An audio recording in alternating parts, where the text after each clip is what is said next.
Molweni ke rhamente yakwaZakhele nabantu bonke abasibukeleyo kule Wednesday talk esinayo yesibini singukwaZakhele Sekethe sibambisene ne-TKZ Photograph and Productions. Namhlanje ke sinomongameli weSekethe yakwaZakhele uReverend DS Somngesi. Itopic yethu namhlanje ngumtshato nevalues zosapho. Noba ke siyamazi ke umfundisi uSomngesi. Mfundisi ngelika Yesu Kristu igama mandibulise ndithi molo tata. Ndiyabulisa kuwe Lazet Sekethe wakwaZakhele kwakunye nabaphulaphuli bonke abesekethe kwakunye nabo bonke abantu abasijongileyo ngalomzuzu. Umfundisi ke mna thina singabe siyakwazi ngamarhamente akwaZakhele kodwa ke olunxibelelwano aluphelelanga kubantu bakwaZakhele. Kukho abantu bekwindawo ngendawo abukeleyo abangabe abakwazi. Khawuzazise nje uba ngubani umfundisi uSomngesi. NdinguSipho kaSomngesi izotsho. Ndibekwe icawa apha eJC Mvusi, in fact kwaZakhele ndingumfundisi wakhona. Ndingumfundisi onolwazi ngemitshato. Ndiye ndaqeqeshelwa kakhulu apha ekutshatiseni. Ukanti ndikwayiyo ne-Commissioner of Oaths. Kungoko ke ndisithi ke ndilapha ndizinikela okokuba kubuzwe lo mibuzo siphuhlise le ntetho kunye nomhlobo wam lo. Masibulele ke kumfundisi uSomngesi. Nivile kuba umfundisi uyingcaphephe yenhlalo yomtshato uqeqeshiwe kulona. Mfundisi, ngokwaseBhayibhelini mhlawumbi nasekuhlaleni yintoni umtshato mhlawumbi neendidi zomtshato ubunusixelela nje singabaphulaphuli nabalandeli ababukeleyo apha?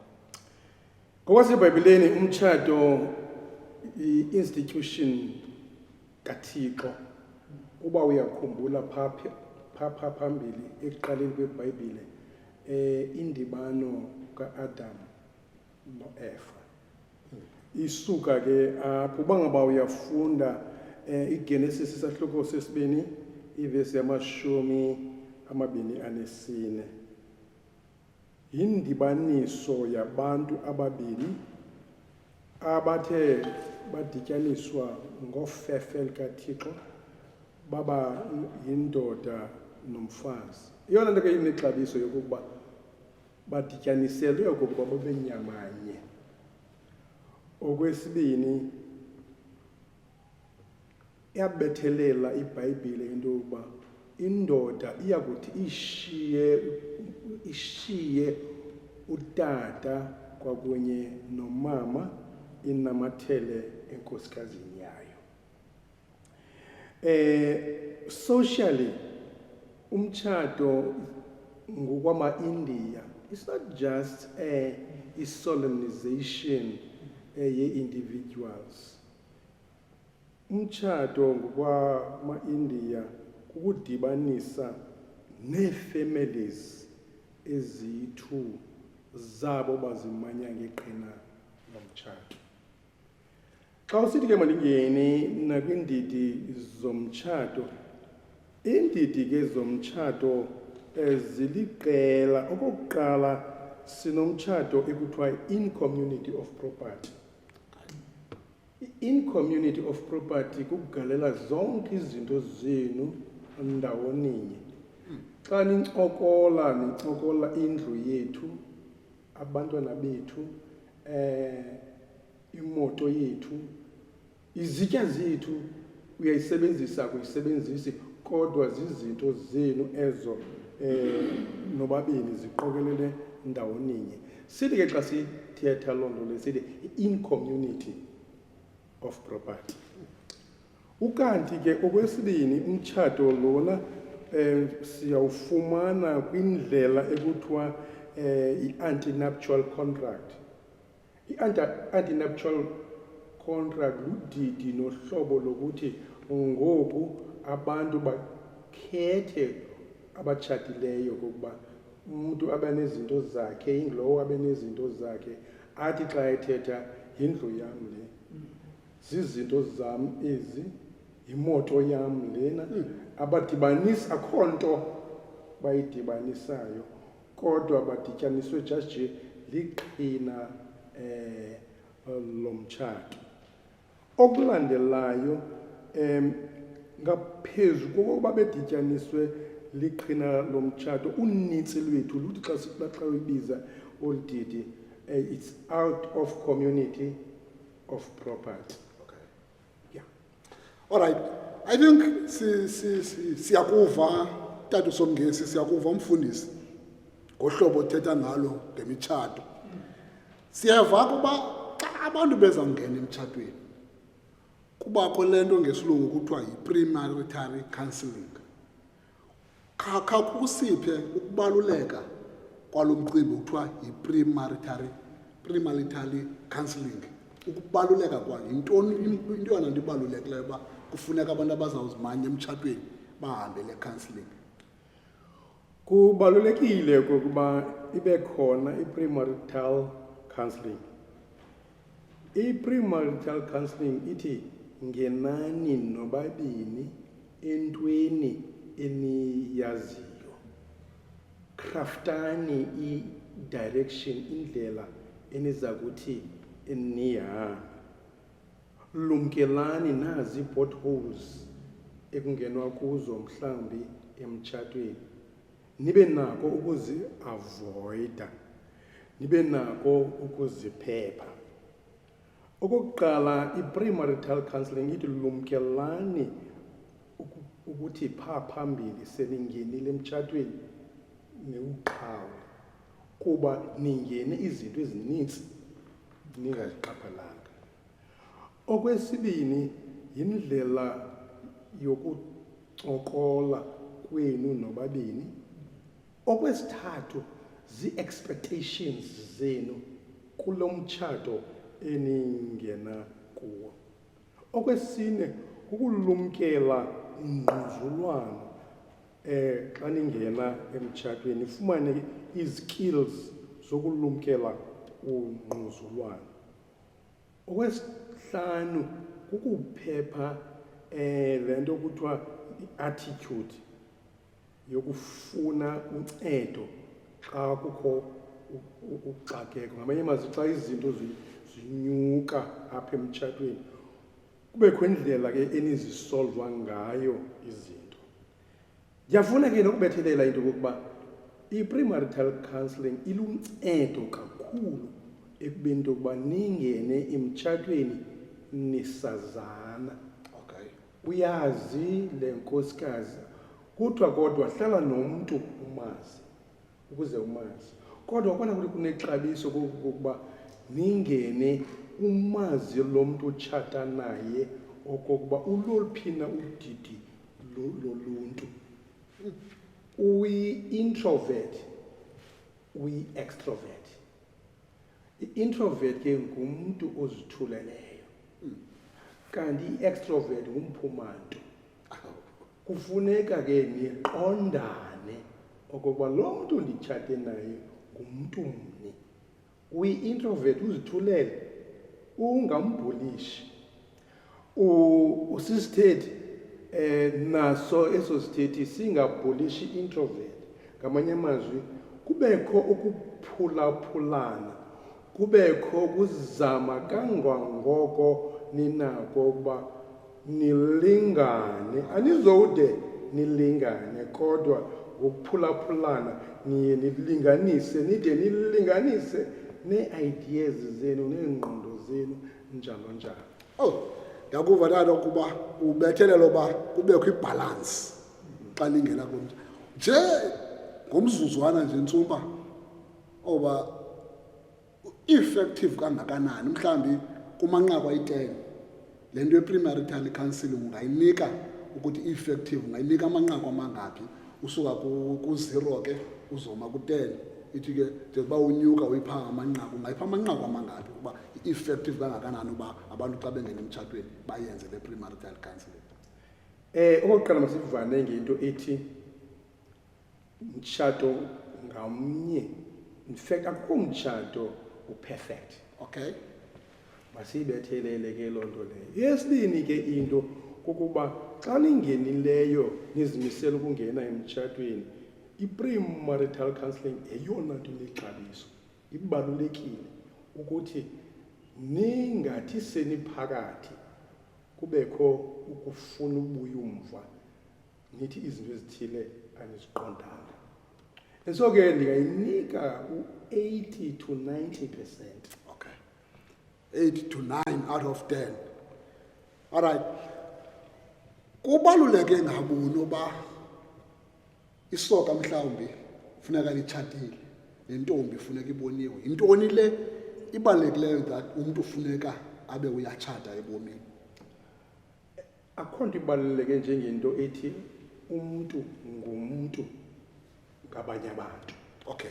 Akho muntu, mandibeke ngesingesi, there is no one who is self-sufficient.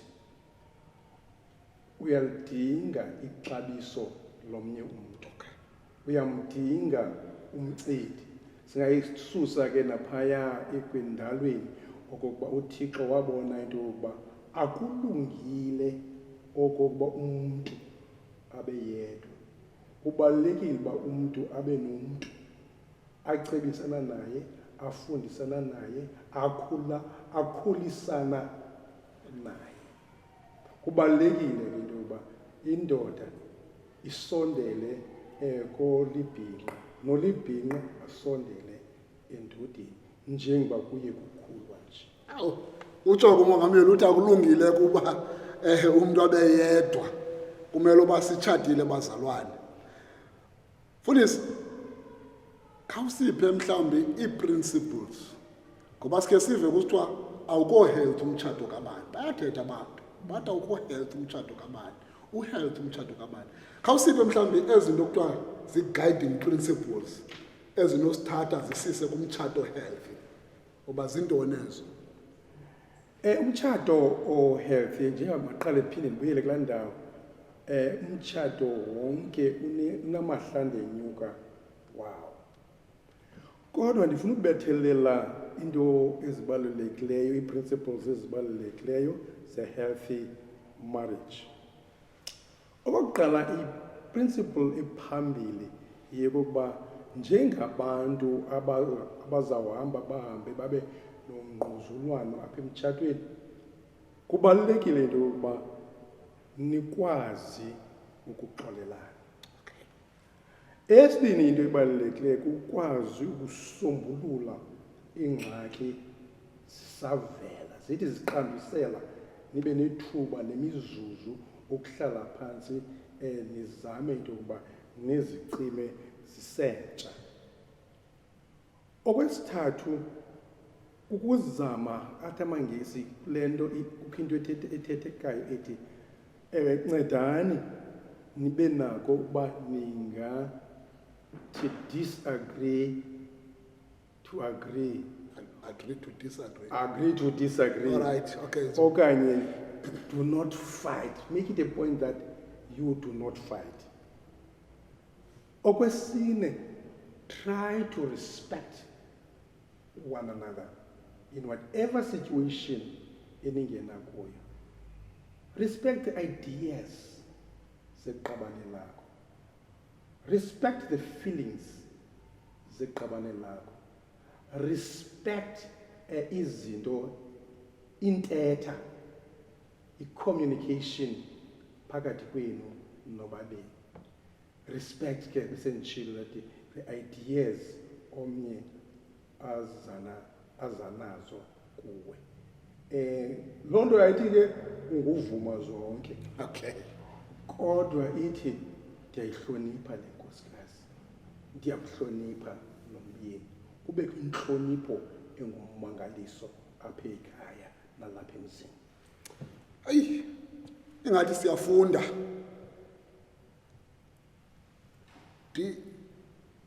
Kubakho into yoba kuthiwe utata mongameli intloko yekhaya.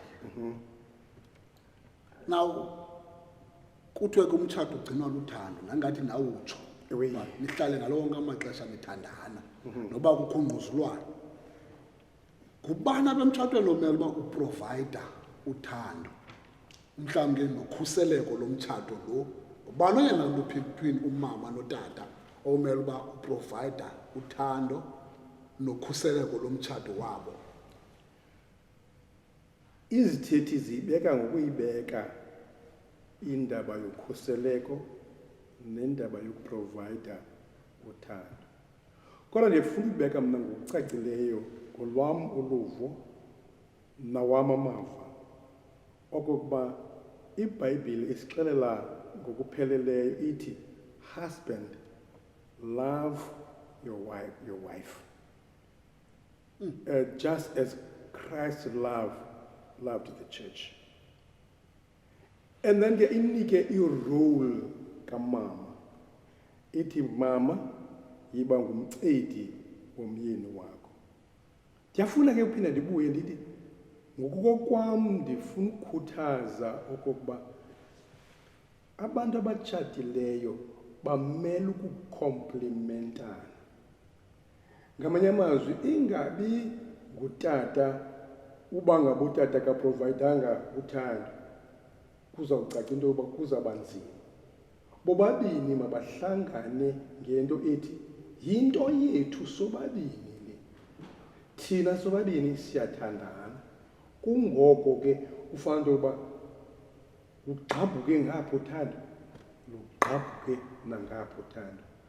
Lude lubuye kulaa nto ubukhe uyibeka kakuhle nam ndiyibeke kakuhle nathi kubekho i-balance of some kind phakathi kwaba bantu babini abathandanayo. Manditsho bangathumani manzi. Bathi njengoba bethandana nje ibe yilaa nto athi amaXhosa iindonga ziwelele. Akukho lucalucalula, akukho ubani ngoku kufuneka athande ngaphezu komnye, kodwa ngoku kufuneka into yokuba kwakhiwe. And indlela yokwakha nomnye unendlela yokuza nolwakho uthando, nomnye eze nolwakho uthando, ezi zinto zidibane. Azothi ke ngoku amaXhosa njengoba besenditshilo iindonga zona ziwelele. Now it makes sense le ngoma sidla ngoyiva emitshatweni ngokutsumba ungathi ucacisa loo nto. Kuye kuthi xa kugqitywe yonke into emtshatweni kuthiwe ngoku iindonga ziwelele amakhaya ahlangene. Akuthethwa ngamakhaya pese kuthethwa ngolo mtshato bangena kuwo abantu. Khekile. Enkosi Ntsumba. Now kusekhona abantwana ke ngoku emtshatweni. Seyifamily le. Ndibawela nje Ntsumba nje ngemizuzu emibini. Kusixelele yintoni le nto kuthiwa yi-family life. Inhlalo usapho ubomi bosapho. Kusekho abantwana nje kuba yintoni ma le nto ngoko-understanding yakho, what is family life? I-family life ndingathi yi-routine ye-interaction phakathi kwe-activities ze-family. Ngamanye amazwi ukuxabiseka konxibelelwano olugqibeleleyo phakathi kotata nomama, phakathi kotata nabantwana, phakathi komama nabantwana, phakathi kwabantwana nabazali babo, ukuze bahlale intlalo athi amaWesile ebhedeshekileyo, nelungileyo, nebungcathu, kuze kudunyiswe igama likaThixo. Ndingatsho ke ngokufutshane ukuba that is a perfect family life. Usenjalo ke inoba yintoni egcina ifamily together? Into egcina ifamily together eli gama ulisebenzisileyo laka-together ndizalisebenzisa ke ukubheka phaa phambili. Okokuqala into egcina ifamily together is to be able for the family to spend equality of time. Equality of time, it's doing things together. Quality of time, it's to be able to stay together. Quality of time is to be able to have moments to play together. Quality of time is to be able to worship together. eating together, budgeting together, working together, cleaning together. Go on. I can go on mentioning even the outing together. Ningasoloko nibophelele ke ndawoni. Ngamanye amazwi ke equality of life, it's that togetherness ekhaya. Ungacabangi into yokuba kukho izinto ezifihlakeleyo kwabanye, kukho into ezingafihlekelanga kwabanye.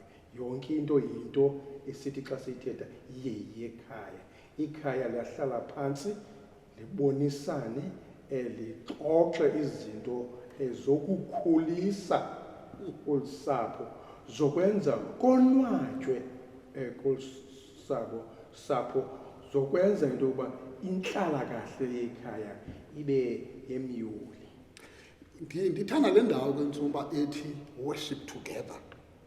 Wake wathi ongasekhoyo wayengene eJason Mvusi utata uMantambo. Ethetha ngeplani le yaseJason Mvusi. Yayingekandiswa ke ngoku eJason Mvusi kubekho indawo yabashumayeli. Abashumayeli babesehla bahlale bagudla idonga. Ndibuza kuye gcwanini le nto ukudla kwedonga abashumayeli yayiphoswe kule plani. Ndivula ke ungqinelana nawe tata. Uthi hayi le plani yayisithi xa ndifika apha nomama nabantwana sisize emthendelekweni masihlale kunye siyotya umthendeleko silusapho lukunye.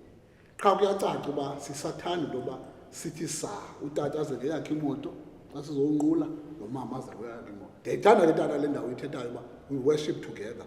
Mhlawumbi what are the values of a family life, of a values that keeps the family life together? Ziqala kwi-moral values. Okay. Morally nibe ne-values zenu. Okwesibini, i-life yenu ilawulwe zizinto ezifana ne-honesty. Honesty. I-life yenu ilawulwe zizinto ezifana ne-trustworthiness. Thenjwana ependleni. I-life yenu ilawulwa zizinto zenkuthazo. Zokuba kuyakhuthazwana apha ekhaya. Even abantwana asisoloko silingana sonke. Kodwa ngenxa yeemfundiso zekhaya ziyaphuhliswa nezabo bazibona bebuthathaka. Adding value to each and everyone at home. And that value, when you have added it, uqinisekile into yokuba naxa phuma omnye unexabiso and ixabiso lakhe lilapha ekhaya akazohambe lifuni athi xa engena apha ekuhlaleni afune ixabiso lakhe ulifumana endlini athi xa kubheka phandle azazi uba ndiyindoda exabisekileyo, ndingumfazi oxabisekileyo. Nabantwana ngokunjalo bazive okokuba sixabisekile kwasemva ekhaya. Okwesibini, kukho le nto kuthiwa yi-rule of life yamaMethodi. Okay. AmaMethodi anezinto azibekayo ezintathu ezibalulekileyo ekufuneka zingaphelelanga nje apha ecaweni. Eyokuqala yezo zinto, do no harm. Apha efemelini makungafilishwa kukuloyiko okokuba singonzakalisana. Xa kuthiwa ke do no harm, kuthiwa ke masiphathane kakuhle. Khupha le nto kuthiwa yi-gender-based violence. Okay. Ingabikho. Qiniseke ngaloo nto leyo. Zii-values ke zekhaya ezo. Okwesibini, love God. Okwesithathu, be obedient to God. Ezo zinto ke ziyayakha le nto kuthiwa zii-values of the family. Becoming respectful, becoming generous, being honest, and participate in a teamwork. Yijongeni ikhaya lenu, ifamily yenu njengabantu abathi sisetimini. Ingatyiwa itini, singayityisi itini. Itim ke likhaya lenu, itim ke yifamily yenu, itim ke lusapho lwenu, lifani yakho. Okay. Itim lifani yakho.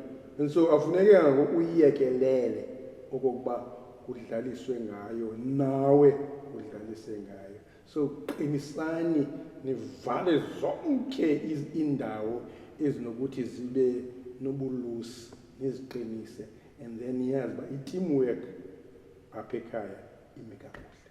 Oh, xa ndikubona ngasumfundisi uSomngesi ndibona iplayer yeteam yakwaSomngesi. Ke Xa ndibona umama uSomngesi ndibona iplayer yeteam yakwaSomngesi. yakwaSomngesi. Okay, ndithanda nale ndawo ethi Mawisile, the rule of life ayoyangemina ngecawa. Yes. Kwaye xa unxiba isifato elonke ixesha you do no harm. Yes, sir. You love God. You're obedient to God. Oh, now, Tsumba, sisemtshatweni sisekhayeni. What makes one to be a good husband? And what makes one to be a good wife? Same as to be a mother and father to the family. Zintoni ezimenzayo umuntu abe yiloo nto? A good father, good mother, okokuqala kufumana a proper guidance from the mother or from the father.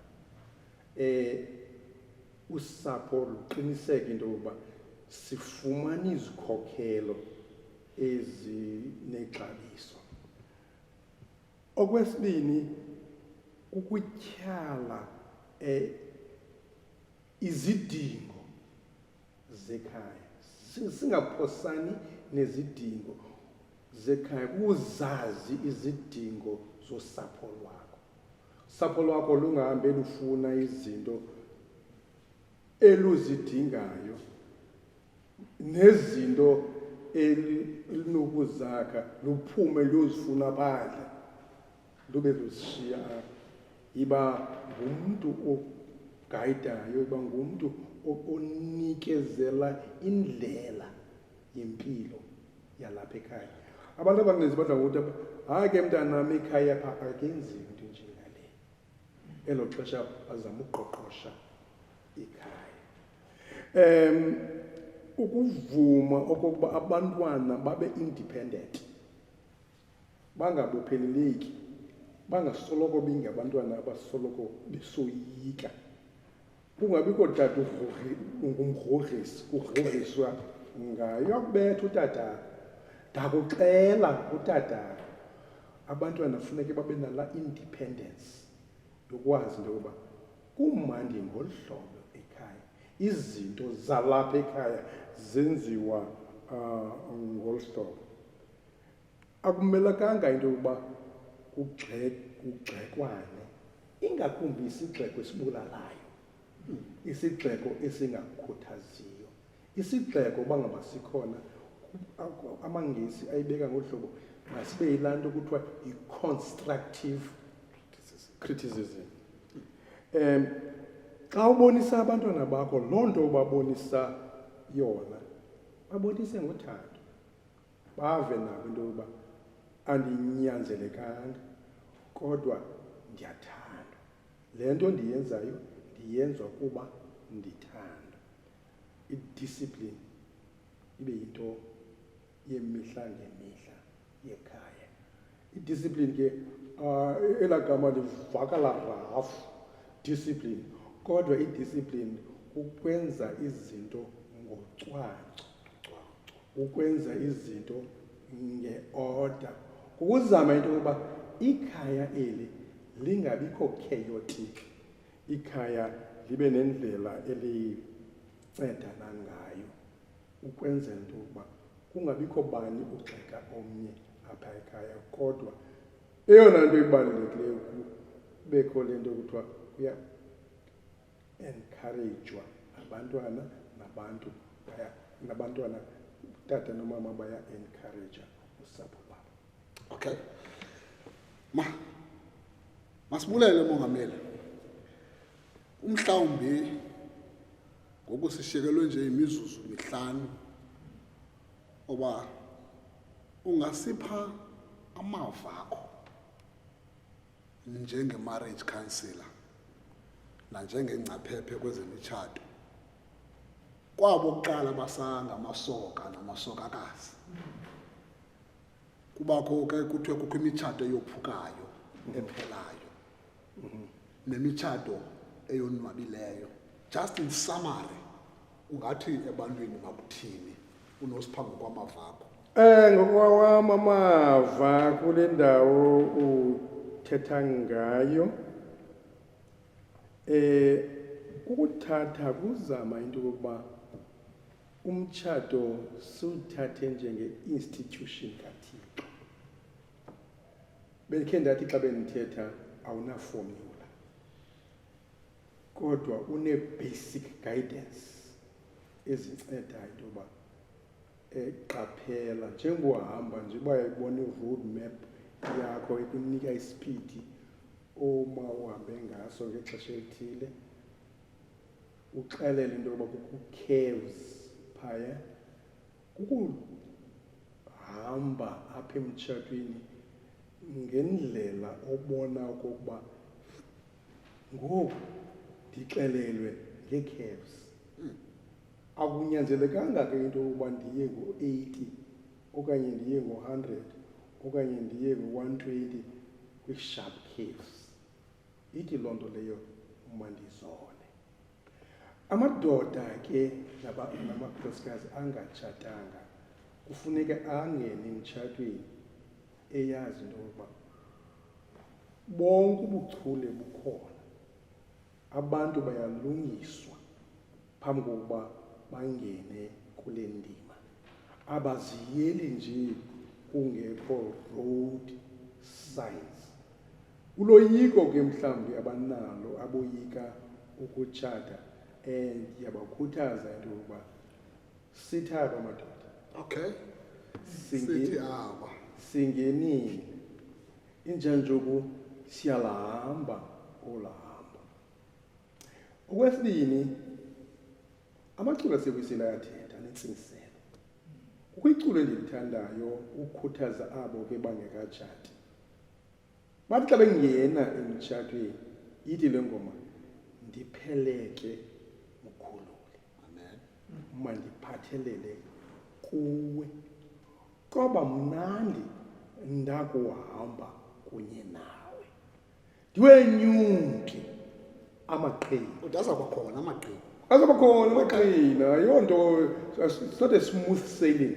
Okay. Umtshato is not a smooth sailing. Unento zayo.